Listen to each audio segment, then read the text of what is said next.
Hi guys, and welcome back to my channel.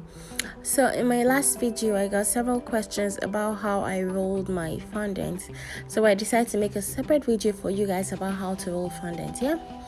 Okay, so I already have my fondant in this video, and if you want to see how I made it, I make my own fondant myself, and I make it with marshmallows. I don't know how to make the regular fondant because I don't know, this is just what I'm used to, okay?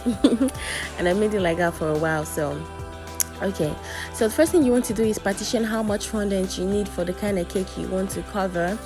If you don't know how to know the amount you need exactly, then I don't know how to tell you, but usually I use about 1 kilogram of fondant for an 8-inch cake, and it's still going to remain, but that's just how much you need to be able to spread as wide and as thin enough. So what you want to do first of all is to knead the fondant and then roll it in the desired shape you want. In my case, I'm going to need I'm going to have to roll it in like a rectangular shape. That's why I'm rolling it in this shape, and I'm not just leaving it round. So what you want to do next is to put some cornstarch on the silicone mat and then try to roll out your fondant. In my case, I know several people say don't roll it in one direction, roll it with a really big rolling pin. There are different rules. Some people say roll it just in one way, don't go to and fro, just roll in one direction, don't do to and fro like this, and don't roll it in tiny batches. Let me tell you guys, the best way to cake decoration is to roll it however it's convenient for you. Roll it how you feel like rolling it. Roll it with how long you're. In my case, my hands are not that long, so usually I roll things in batches, and I have to move in different directions because I'm really short. So roll it however it's convenient for you. Roll it and I don't know, just do it how it's convenient for you, because there is no one size fit all for these things. You have to do however it's convenient for you. And I found cakes turn out best when you do what is convenient for you. Do it however it feels right, if you get me. But what you want to make sure you do is when you're done rolling to the length and breadth you want, make sure you use your smoothness to smoothen the sides that where you can see the seams that show that you rolled in different directions. That way there is no part of the fondant that is thinner while another part is thicker, if that makes sense to you guys. So let me show you how to patch up the parts that you didn't really roll well. So you're going to take some of that fondant and then cover that part up, and then use your rolling pin again, and then go over it again with a smoother to smoothen everything again. And it's so easy, guys.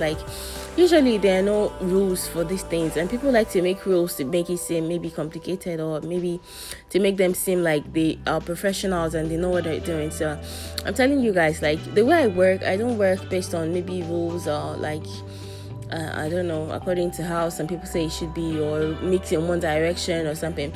I do it however it's convenient for me, and I found that way it turns out even better.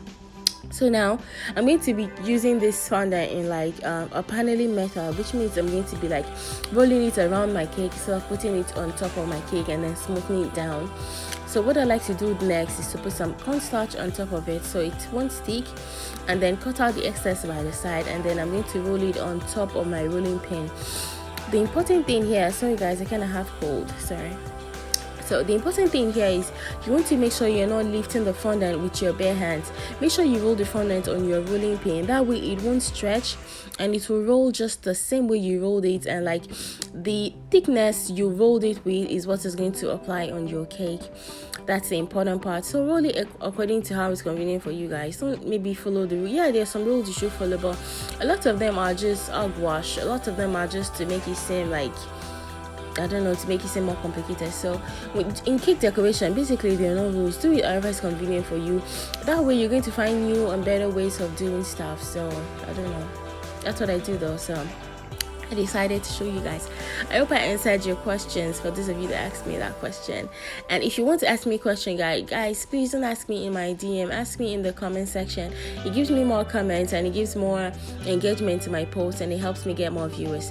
Thank you guys, and I'll see you in my next tutorial. Bye.